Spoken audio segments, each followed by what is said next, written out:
Hello दोस्तों, आप सभी को मेरे चैनल पे हार्दिक स्वागत करता हूं। दोस्तों, आप लोग एक्सेल में काम करते हैं तो एक्सेल में काम करने से आपको बहुत कुछ चीज़ आपको जानना ज़रूरी है। जैसे हम किसी भी दुकान में आपका एक इनवॉइस बनाना है, बिल बनाना है, तो एक्सेल में आप एक ही बार इनवॉइस को बना के रख दीजिए और उसको बार बार एडिट करके प्रिंट देते रहिए। ठीक है, ये एक एकदम इजी प्रोसेस है जो एक्सेल में आप लोग को सीखना बहुत ही जरूरी। तो आज मैं इस वीडियो में आप लोग को ऐसे एक इनवॉइस बना के दिखाएंगे जो आप लोग को बहुत ही काम आने वाला है और जो आप बार बार के काम को एक ही बार में आप करके सेट कर सकते हैं। तो आप लोग इजीली एक इनवॉइस एक्सेल में कैसे बना सकते हैं, ठीक है। ये मैं एक्सेल शीट पर एक इनवॉइस बनाया हूँ। इसी तरह एक मैं दूसरे शीट में आप लोग को प्रैक्टिकली एक इनवॉइस बनाकर दिखाएं। ये शीट पर इनवॉइस के साथ मैं इनवॉइस बनाने के लिए जो आपको एक पेज के लिए जो विड्थ चाहिए, आपको कितना बड़ा पेज है उस हिसाब से मैं आप देखिए ये इनवॉइस ये एक्सेल शीट पर मैं रो को सिलेक्ट किया और ऊपर मार्ज एंड सेंटर पर क्लिक किया। फिर नीचे तक जो 3 रो है, 3 रो में जो एड्रेस लिखेंगे 3 रो तक हम सिलेक्ट करके उसको नीचे तक ड्रैग कर दिया। ठीक है, तो सभी सेल मार्ज हो गए, समझ गए। अभी इसमें फॉर्म का नाम और एड्रेस लिख देंगे। ठीक है,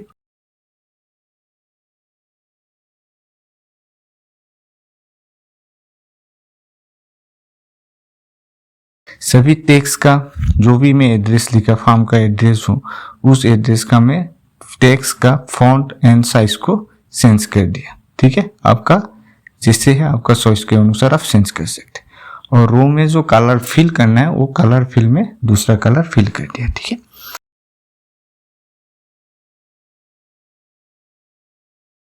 अभी कंप्लीट बॉक्स को सिलेक्ट किया, फिर ऊपर बॉर्डर्स वाले ऑप्शन पर गया, फिर ठीक आउटसाइड बॉर्डर्स पर क्लिक किया।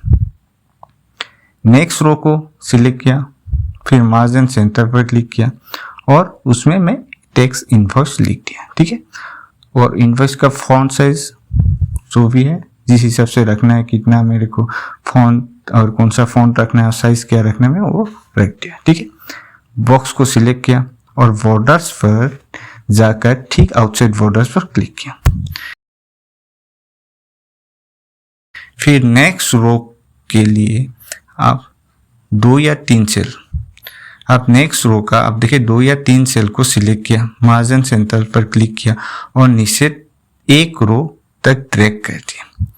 ऊपर वाली सेल पर कस्टमर नाम आप देखिए, जो लेफ्ट साइड में मैं कस्टमर नाम और इनवॉइस डेट रखेंगे और राइट साइड में मैं इनवॉइस नंबर लिखेंगे। ठीक है, तो इसके लिए मैं 3 या 4 सेल को ही सिलेक्ट किया इसलिए कि इसमें इनवॉइस नेम और इनवॉइस कस्टमर नाम और इनवॉइस डेट आ सके। ठीक है, तो ऊपर वाली सेल पर मैं कस्टमर नाम लिखा और नीचे वाली सेल्स में मैं इनवॉइस डेट लिख दिया। ठीक है, तो इन दोनों सेल की सामने ही आप देखिए, मैं सामने वाली सेल्स पर फिर एक रो को मार्क किया, मार्जिन सेंटर किया, फिर नेक्स्ट लास्ट मतलब और नीचे वाली सेल को भी मैं ड्रैग कर दिया, मार्क कर दिया। ठीक है, तो इसमें मैं ऊपर वाली सेल्स में मैं इनवॉइस नंबर लिख दिया। ठीक है, और नीचे वाली सेल्स को भी मार्क कर दिया। ठीक है, एरिया को सिलेक्ट किया, जो भी मार्क किया वो एरिया को सिलेक्ट किया, फिर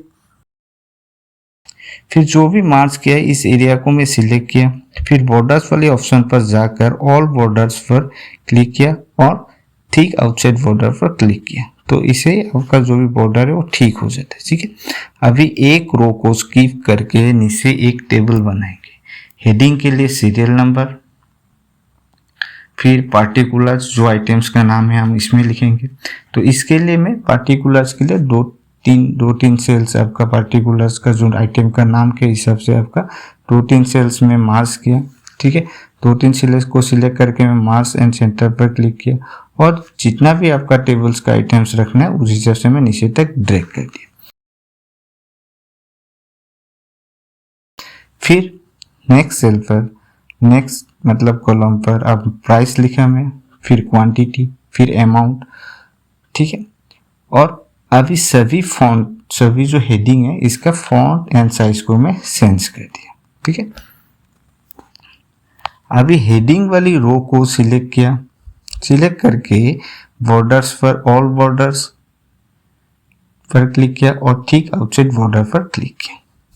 सभी कॉलम्स को एक एक करके सिलेक्ट किया।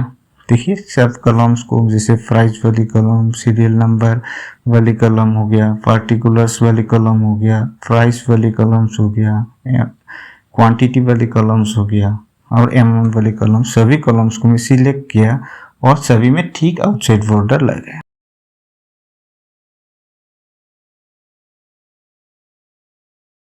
ठीक है, मतलब एक फॉर्मेट अभी बन गया है। ठीक है,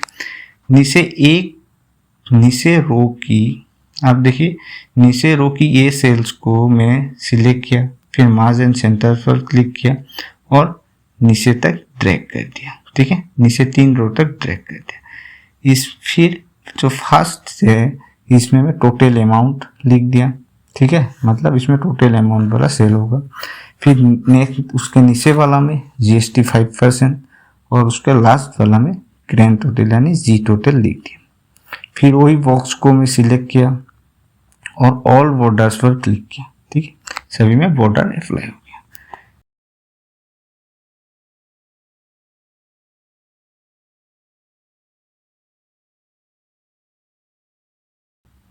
नीचे रो की कुछ सेल्स को मैं मार्क किया और उसमें टर्म्स एंड कंडीशन लिख दिया। ठीक है, टर्म्स एंड कंडीशंस आप अपने हिसाब से, जो आपका दुकान या कोई भी फार्म के हिसाब से आप रख सकते हैं। तो मैं इसमें एक ऑलरेडी मैं कॉपी कर रखा हूँ टर्म्स एंड कंडीशन, मैं इसमें पेस्ट कर दी। ठीक है,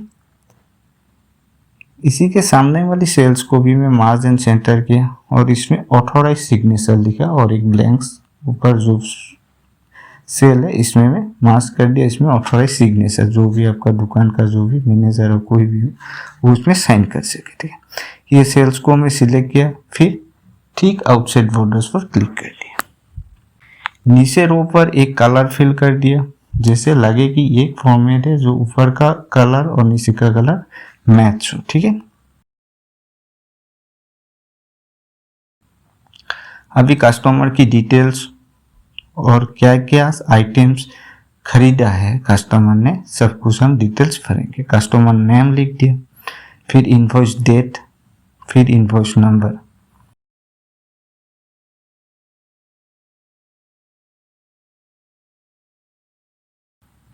नीचे टेबल पर जो पार्टिकुलर्स वाली कॉलम है इसमें मैं एक एक करके आइटम लिख देंगे। ठीक है, ये मैं आइटम एक एक करके लिख दिया। फिर आइटम के सामने जो प्राइस वाली कॉलम है इसमें मैं सभी आइटम्स का प्राइस लिख देंगे। ठीक है, तो मैं ये एक एक करके सभी का प्राइस लिख दिया। फिर क्वांटिटी में हम कितना क्वांटिटी खरीदा है, सपोज एक आइटम का कितना क्वांटिटी खरीदा है, उस क्वांटिटी के हिसाब से हम कितना क्वांटिटी खरीदा वो क्वांटिटी भी हम लिख दिया। ठीक है, अभी अमाउंट पर फर्स्ट सेल पर इक्वल की सिंबल लगाया, तो अमाउंट निकालने के लिए आप देखिए फर्स्ट सेल पर इक्वल की सिंबल लगाया। फिर प्राइस सेल को क्लिक किया, मल्टीप्लाई स्टार का सिंबल लगाया, फिर क्वांटिटी सेल पर क्लिक किया और एंटर प्रेस किया और अमाउंट आ गया। जैसे हम नीचे तक ड्रैग कर दिया सभी आइटम्स का अमाउंट आ गया। नीचे टोटल अमाउंट पर मैं ऊपर सभी अमाउंट को प्लस करेंगे। सेल पर इक्वल का सिंबल लगाया, SUM साम टाइप किया, ब्रैकेट ओपन किया, फिर अमाउंट कॉलम की फर्स्ट सेल से लेके लास्ट सेल तक सिलेक्ट किया और ब्रैकेट क्लोज किया और एंटर प्रेस किया। देखिए टोटल अमाउंट आ गया है। अभी नेक्स्ट नीचे वाली सेल पर मैं GST 5% निकालूंगा, वो भी टोटल अमाउंट का। इसके लिए सेल पर इक्वल का सिंबल लगाया, टोटल अमाउंट वाली सेल पर क्लिक किया, फिर मल्टीप्लाई के लिए स्टार सिंबल लगाया, फिर 5% और एंटर प्रेस कर दिया। देखिए टोटल अमाउंट का 5% आ गया है। नेक्स्ट जी टोटल यानी ग्रैंड टोटल के लिए सम फॉर्मूला यूज करेंगे। इक्वल का सिंबल लगाया सेल पर, फिर SUM सम टाइप किया, ब्रैकेट ओपन किया, टोटल अमाउंट और GST अमाउंट दोनों को सिलेक्ट करके ड्रैग कर दिया, तो अब ब्रैकेट क्लोज करके एंटर प्रेस किया, ग्रैंड टोटल आ गया है। दोस्तों अभी देखिए एक इनवॉइस बनकर रेडी हो गया है। ऐसे आप इजीली एक इनवॉइस बिल बना सकते हो। जिसे हम इनवॉइस को प्रिंट की कमांड देंगे तो ऐसे ही प्रीव्यू एक आ जाएगा। ठीक है, ऐसे एक प्रीव्यू आ जाएगा। अगर पेज लेआउट ठीक नहीं है या प्रिंट लेने से आपका पेज प्रिंट एरिया से बाहर आ रहा है तो आप इस प्रिंट ऑप्शन में कस्टम में जाके आप प्रिंट का लेआउट कर सकते हैं कि इसका विड्थ हाइट आप सेटअप कर सकते हैं। तो ऐसे आप करके अच्छी तरह एक इनवॉइस का प्रिंट दे सकते हैं। तो दोस्तों आप प्रैक्टिस कीजिए और एक बार जैसे आप सिस्टम में फॉर्मेट को बना कर रख देगा तो ऐसे आप किसी भी कस्टमर आएगा तो इसको एडिट करके आप प्रिंट दे सकते हैं। ठीक है, लास्ट तक वीडियो देखने के लिए आप लोग को बहुत बहुत धन्यवाद। वीडियो को अच्छी लगी तो प्लीज़ लाइक और चैनल को अगर अभी तक सब्सक्राइब नहीं किया तो प्लीज़ सब्सक्राइब कर दीजिए। मिलते हैं नेक्स्ट वीडियो पर। Bye bye, thank you.